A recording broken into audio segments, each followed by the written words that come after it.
Be the Light campaign was founded for a reason. It didn't just come out of thin air. I am Melissa, the founder, and this is my story. It's 2015 and I'm living in Atlanta and working as a designer. I always wanted to move there. I was living my dream. I was going out on the weekends, meeting new people, and a successful career doing what I loved. I was thriving, living my dream. There was only one problem. It was all a lie. It was all a facade. I was making very little salary with a big student loan and high rent prices. Add on to that, my car had broken down, and now I had a new monthly car payment that I hadn't budgeted for. Work was really stressful, and I was trying to prove myself to build my career. So I was working insane hours, and in hindsight, adding so much stress on myself.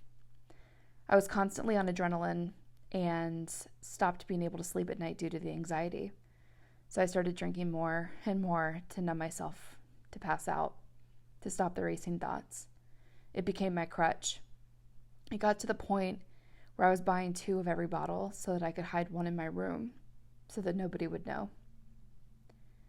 I'd show up to a friend's house for a brunch already wasted, but I hid it really well. I became a master of hiding it. Hiding the pain, the depression, the anxiety, the drinking. They had no idea. One night, I called my mom, crying. I told her it's coming back, the depression, the suicidal thoughts of thinking how it would be so much easier if I just didn't have to deal with it anymore. She stayed on the phone, and we came up with a plan. I didn't have a doctor or a therapist in Atlanta because I thought that this struggle in my life was over. I thought it had been a one-time thing in college, and I wasn't prepared. Quite frankly, I couldn't afford therapy. So I called the Georgia Suicide Helpline, and I was really shocked at what they told me. They said, unless you are about to kill yourself now, in this moment, there is literally nothing we can do for you but put you on a wait list for a therapist or psychiatrist. The wait list was weeks to months. I can't remember the specifics now, but in that time, I really spiraled out of control. When I showed up for my appointment, they told me that it had been the day before, and I had to go back on the waiting list. As you can imagine, I was really upset, very angry and scared. I was begging for help just to be seen by a therapist. Mind you, this was well before apps like BetterHelp or telehealth visits, so I was stuck waiting. There weren't very many other options. I ended up in the hospital that day. Never made it into work. My facade was cracked, and everybody knew.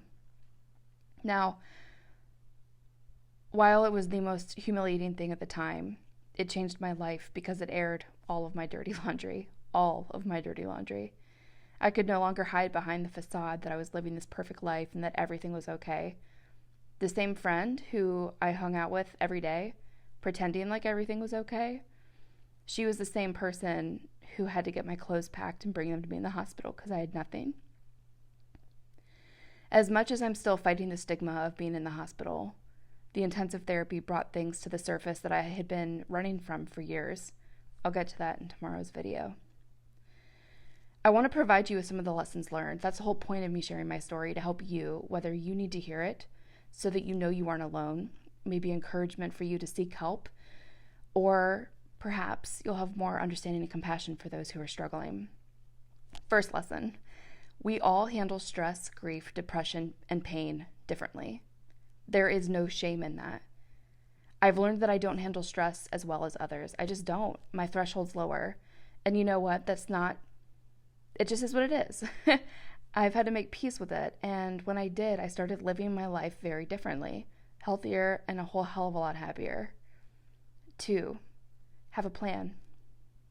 Have doctors lined up. Don't wait until it's too late. Think, if things go south and I'm in a tough spot, who's on my support team?